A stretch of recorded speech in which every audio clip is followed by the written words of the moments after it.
Slovenská výprava rýchlostných kanoistov dosiahla na svetovom pohári v Račiciach najlepší výsledok v samom závere podujatia a postaral sa o to kanoista Marián Ostrčil na 5-kilometrovej trati. Skúsený reprezentant si ideálne rozložil sily a z posledného miesta sa postupne prepracoval až na pódiovú pozíciu. Marián skončil tretí a ako jediný z našich získal v Račiciach medailu. Zavreli ma na štarte, zostal som tam visieť. Musel sa mi nehať, kým odídu, kým sa tá voda ukludní, lebo tam boli obrovské vlny za nimi. Keď už sa dalo pádlovať, tak som mi začal postupne sťahovať. Marián Ostrčil zviedol super dramatický súboj o bronz s ďalším Slovákom Matejom Rusnákom. Zo zadnej pozície sa na neho dotiahol približne v polovici trate a v cieli ich napokon delili iba zanedbateľné 0,3 sekundy.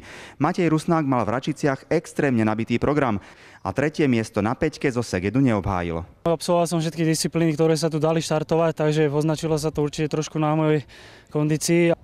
2 dni po svetovom pohári sa uzavrie naša nominácia na junové majstrovstvá Európy. Sezónny vrchol budú mať ale naši rýchlostní kanoisti koncom leta na svetovom šampionáte v Duisburgu. Z Račíc Peter Polaš, TA3.